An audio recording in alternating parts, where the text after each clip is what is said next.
Welcome to Lead with Clarity. This is a space for leaders who want to grow without losing themselves in the process. Each episode is a short reflection on leadership, influence, and the inner work that shapes how we show up for others.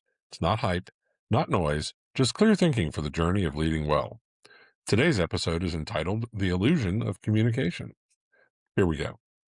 Think about the last time you left a meeting feeling good about how clearly you communicated something. The message was simple. The room seemed engaged. Everyone nodded.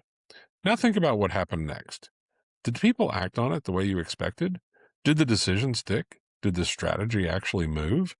For most leaders, if they're being honest, there's a gap between what they said and what people heard, a gap between the conversation and the outcome.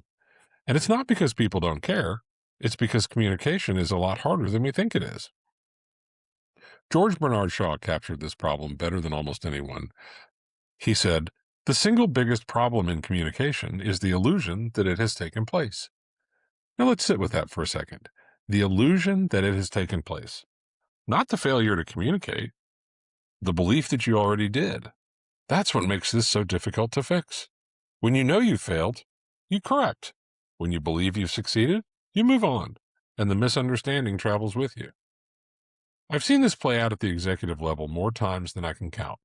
A CEO announces a strategic shift. The leadership team nods. The memo goes out. And 6 months later, 3 divisions are still operating on the old model. The CEO didn't fail to communicate.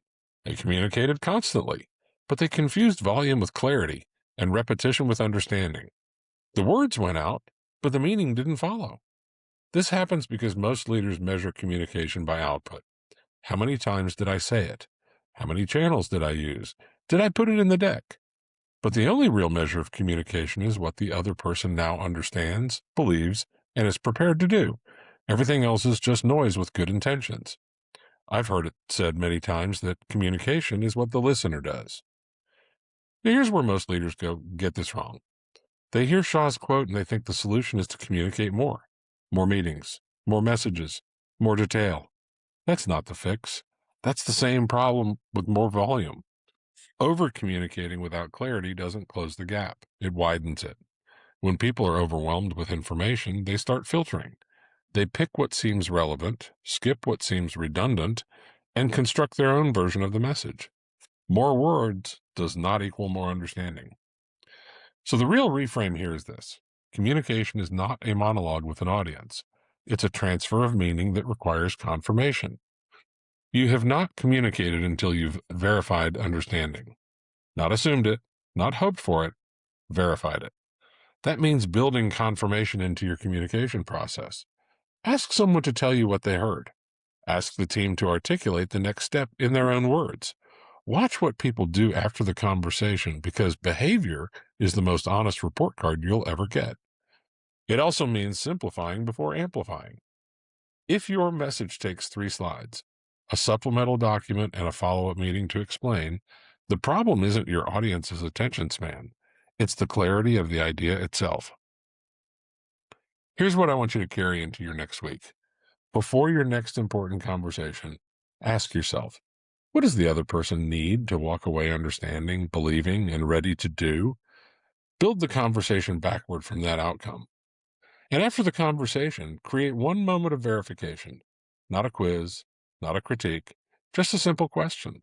Ask them what they're taking away, what they'll do next, what questions are still open.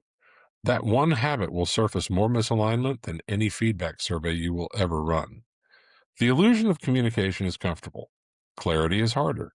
But clarity is what actually moves organizations forward. Shaw wrote that line more than a century ago, and it has never been more relevant than it is right now. We have more communication tools than any generation in history, more channels, more platforms, more ways to reach people instantly. And yet, alignment inside organizations remains one of the hardest things to achieve. The tools are not the problem. The illusion is the problem. You can send the perfect email, hold the perfect meeting, and craft the perfect message, and still walk away without having communicated anything. The question worth sitting with today is this. In your most important relationships, on your most critical initiatives, do the people around you actually understand what you mean? Not what you said, but what you mean. That gap is worth closing. and it starts the moment you assuming that the transfer has happened.